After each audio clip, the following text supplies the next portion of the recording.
what you believe was the main takeaway of today's interim budget. Do you believe that we have seen a structural change happen in the Indian economy over the last few years with roti, kapda, makan, bijli, sadak, pani reaching the common man and spreading far and wide across the length and breadth of the country?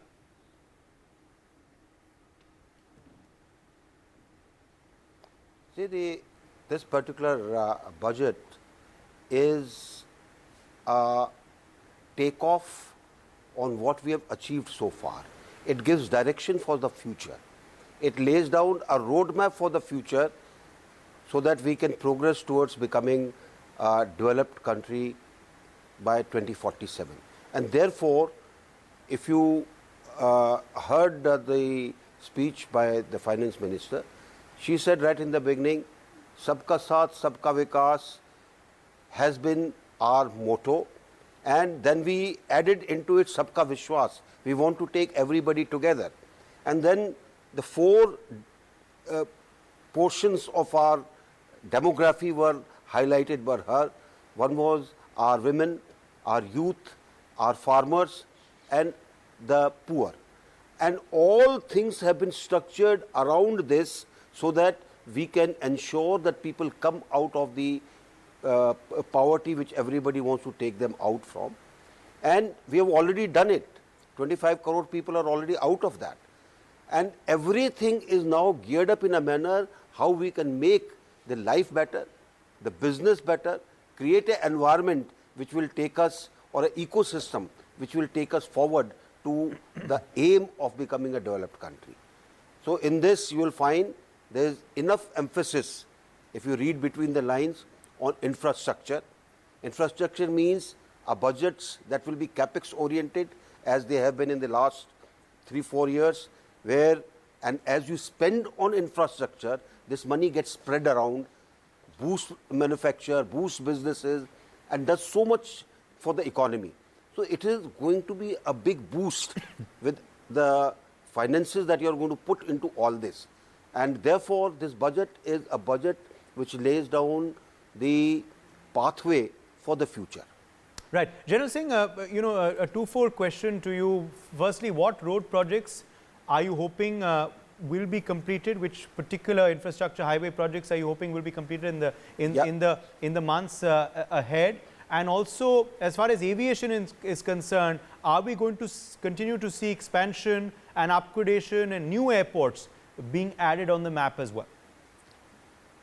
You will continue to see a higher network of road and expressways that we are making, because the connectivity is the most important thing. Reducing the logistics cost is a most important thing, and in this, whether it is roads, highways and transport, whether it is railways, whether it is aviation, everywhere you will find the type of improvement that you have seen, type of development that you have seen, type of fast progress that you have seen, it will continue.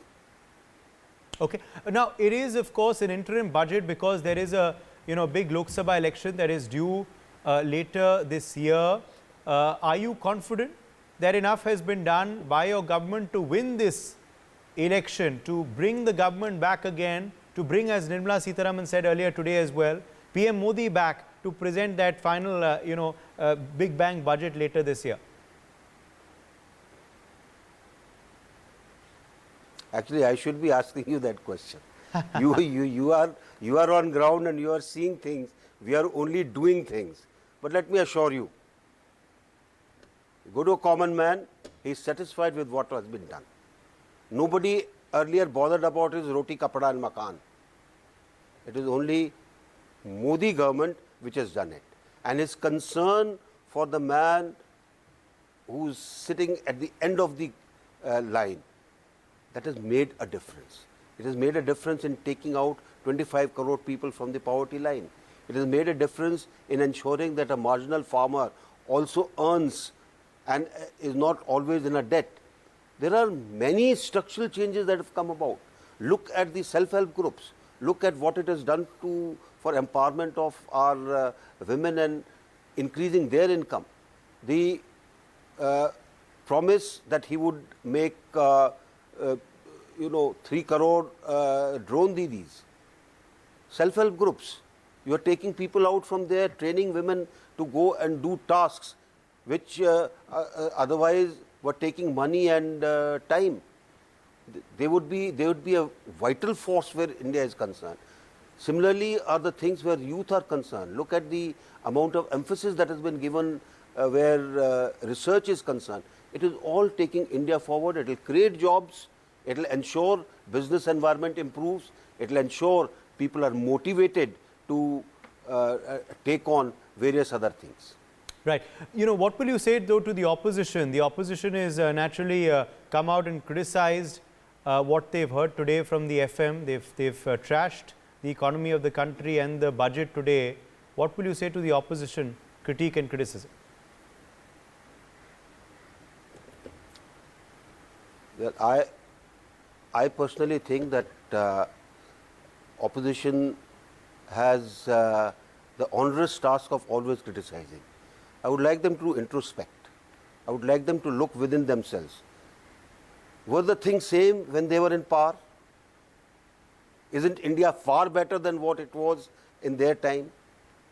And let them put their hand on their heart and say it without letting others hear it. I am quite sure the answer they would always find is that India is in a much better position today. India is recognized as a country which is much better. Look at the amount of boost that will be given to tourism. Look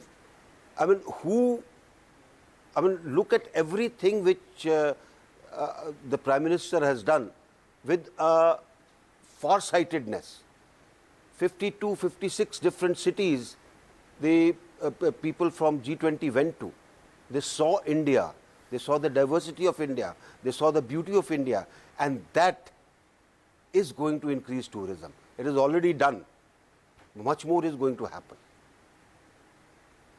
Yes. Another specific, though technical question for you, with capex at 11 lakh crore rupees, some analysts are saying perhaps it would have been tempting for the government to cut back and give some tax incentives instead.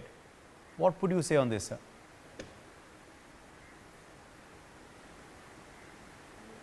You are asking about the increase in the defense that has been talked of? Yes, increase in defense, but also certain analysts saying perhaps some tax incentives could have been given as well. See, that's why I said this budget is a pragmatic budget. This is a practical budget. This budget is not meant for the things which used to happen earlier. Okay, elections are coming. Let's give all the sops.